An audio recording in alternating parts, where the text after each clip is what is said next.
Assalamualaikum warahmatullahi wabarakatuh. Alhamdulillah wassalatu wassalamu ala Rasulillah wa ala alihi wa ashabihi wa man tabi'a risalatah. Subhanaka la ilma lana illa ma 'allamtana innaka antal alimul hakim. Rabbi shrah li sadri wa yassir li amri wahlul 'uqdatam min lisani yafqahu qawli, amma ba'd.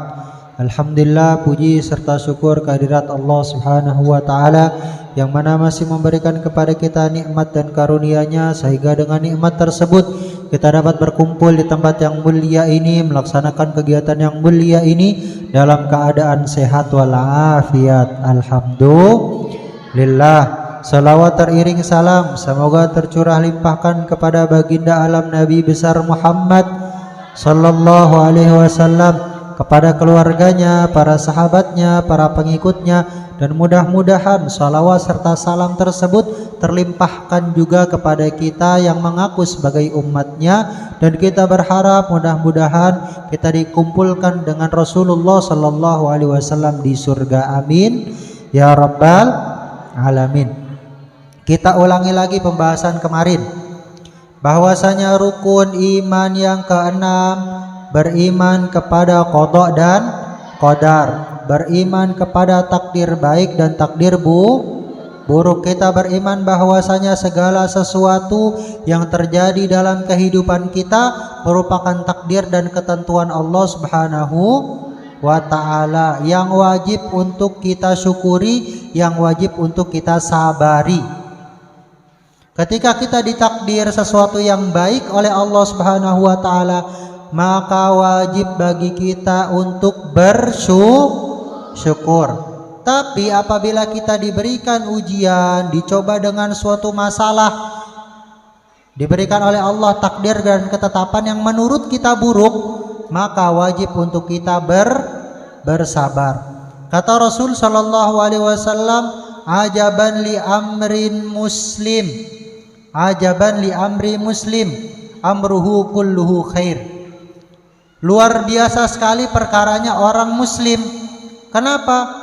Setiap perkaranya berpotensi kebaikan.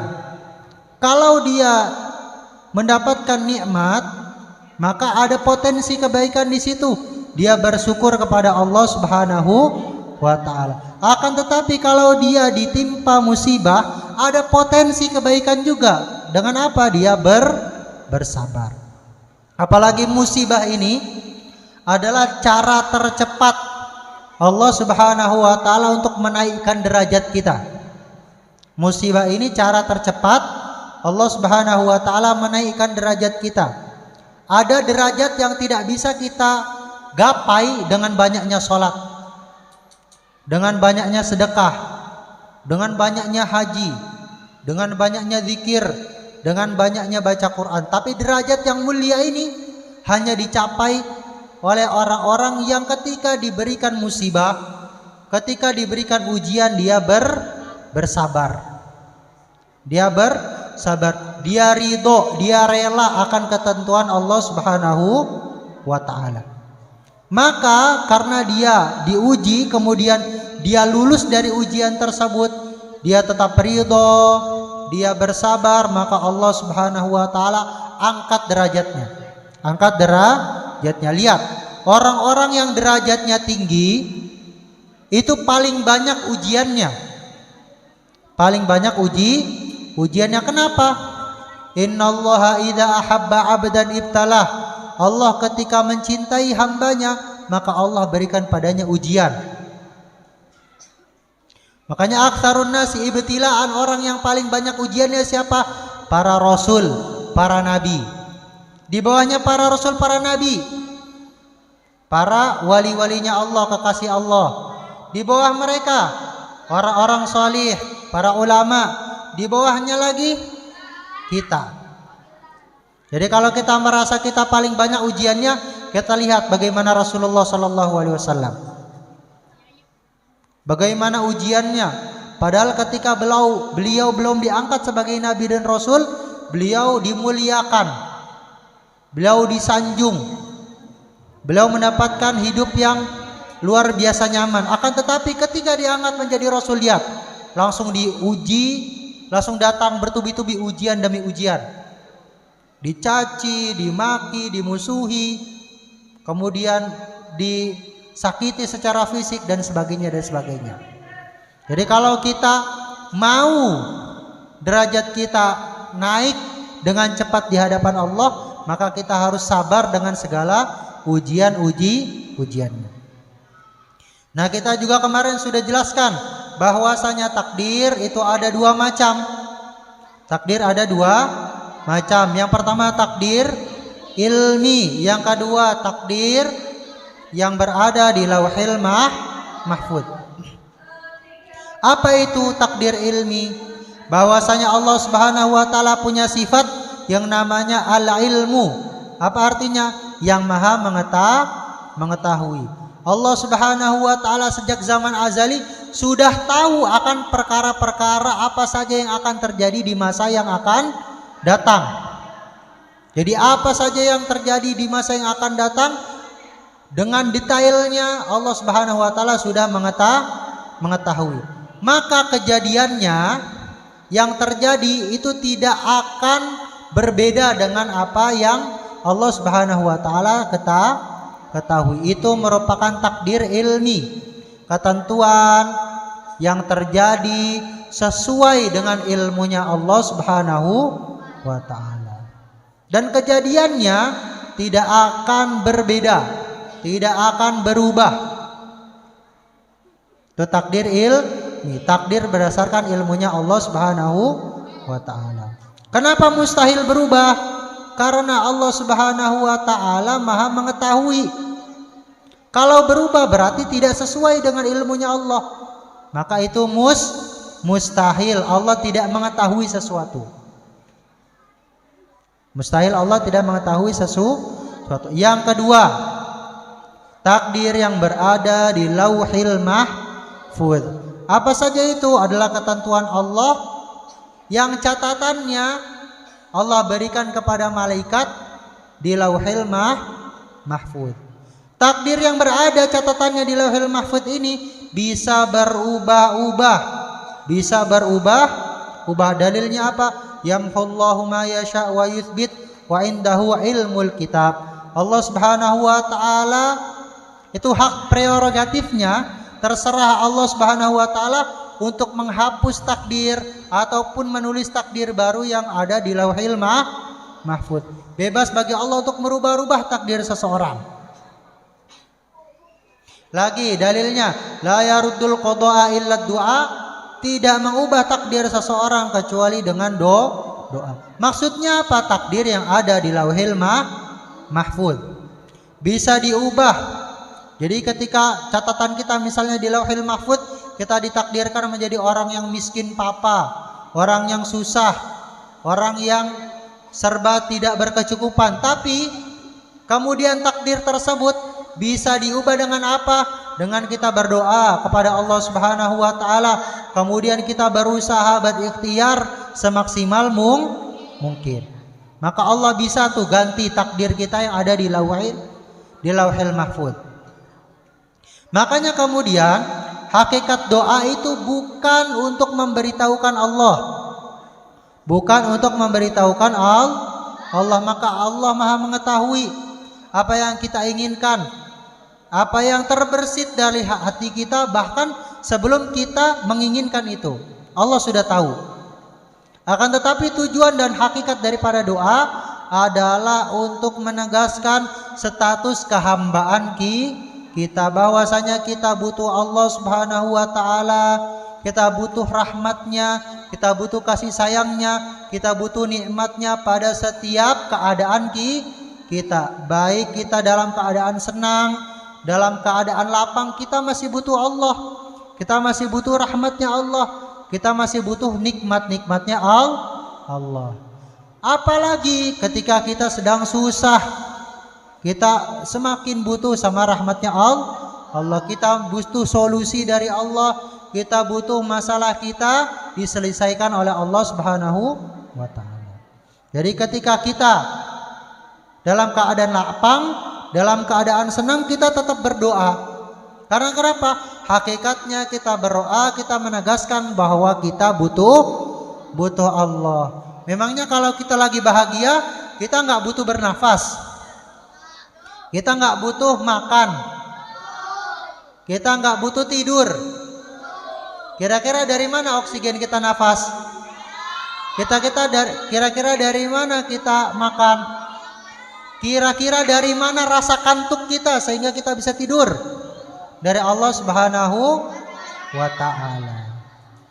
Bahkan kebahagiaan itu datangnya dari Allah Subhanahu wa ta'ala. Kebahagiaan datangnya bukan dari materi, bukan dari harta. Berapa banyak orang yang kaya, dia bisa membeli makanan yang mahal, dia bisa membeli makanan yang enak, tapi dia tidak bisa membeli enaknya makan. Orang kaya nih, tapi penyakitan. Mau makanan seenak apapun di mulut dia enak gak? Gak enak. Orang kaya bisa membeli kasur yang nyaman, tapi dia tidak bisa membeli nyamannya tidur. Orang kalau penyakitan tidur itu susah. Susah, nggak nyaman.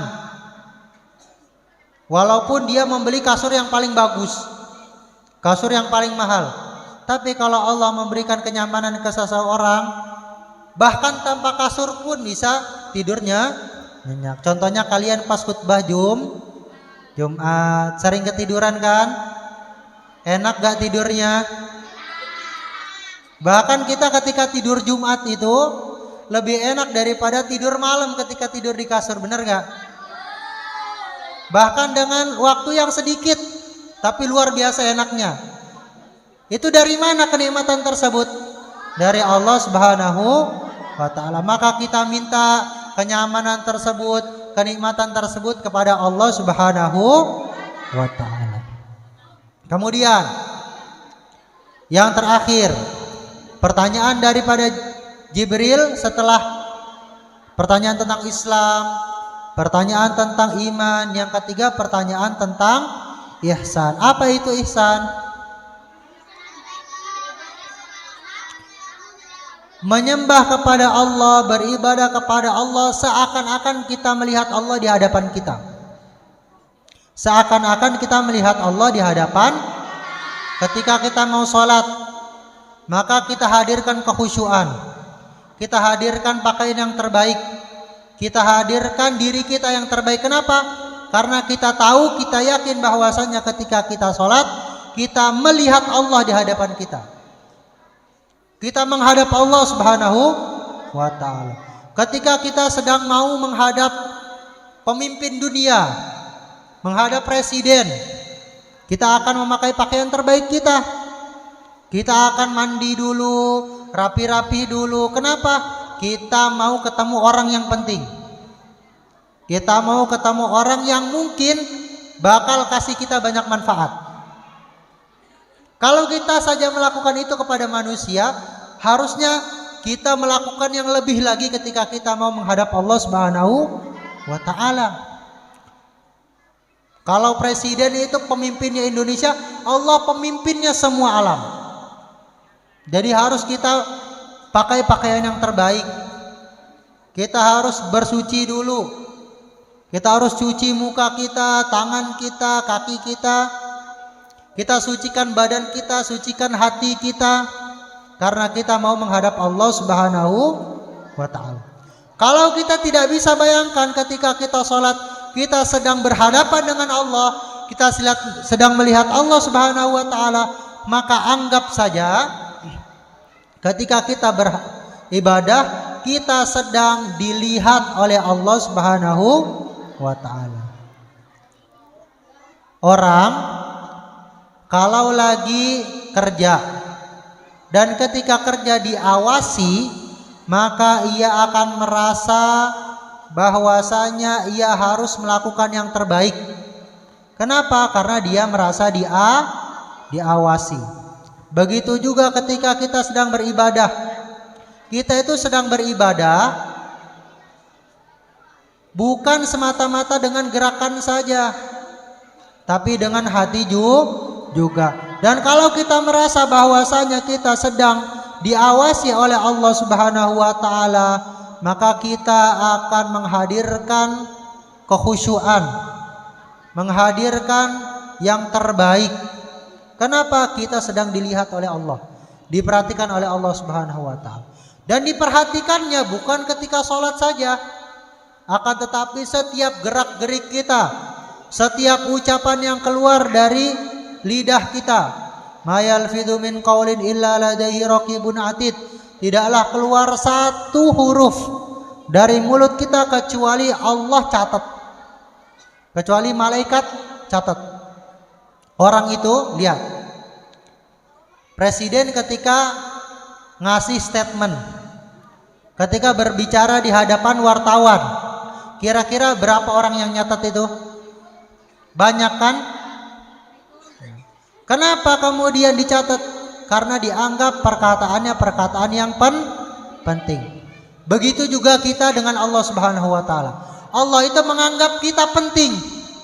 Allah itu menganggap kita semua penting. Makanya kemudian setiap gerak-gerik kita, bukan hanya ucapan, setiap gerak-gerik kita, apa saja yang kita lakukan dicatat oleh Allah Subhanahu wa taala. Karena Allah menganggap kita penting. Allah menganggap kita hambanya, Allah sayang dengan kita. Dan kelak nanti catatan tersebut yang akan kita pertanggungjawabkan di hadapan Allah Subhanahu wa taala. Maka inti daripada ihsan ini apa? Inti daripada ihsan ini apa? Berakhlak. Berakhlak kepada siapa? Kepada Allah yang utama. Yang kedua, kepada makhluk-makhluknya Allah Subhanahu wa taala. Maka kalau di madrasah ini kita belajar yang namanya ilmu fikih. Ilmu fikih ini membahas tentang hukum-hukum rukun Islam tadi. Kita juga pelajari ilmu tauhid atau ilmu akidah. Ilmu akidah ini mengenai tentang rukun iman tadi. Akan tetapi kita juga belajar ada akidah akhlak. Akhlak ini mengenai tentang ihsan. Orang itu tidak sempurna ketika dia sudah mengaku dirinya Islam, dia sholat, akan tetapi dia jahat dengan tetangganya. Akan tetapi sholatnya tidak mampu mencegahnya dari mencaci maki temannya, dari tangannya usil kepada temannya, dari dia menggolimi orang lain. Tidak sempurna iman seseorang, tidak sempurna keislamannya. Al-muslimu man salimal muslimuna min lisanihi wa yadi. Sampai orang lain itu tidak ada yang tersakiti dari lisannya, tidak ada yang tersakiti dari tangannya. Itulah inti daripada ihsan. Maka kalau kita mengaku diri kita muslim, mengaku diri kita beriman, maka iman kita, keislaman kita yang mendorong kita untuk berperilaku baik kepada setiap orang. Kemudian pertanyaan Jibril yang terakhir mengenai tentang hari kiamat, insya Allah akan kita bahas pada pertemuan yang akan datang. Wallahu a'lam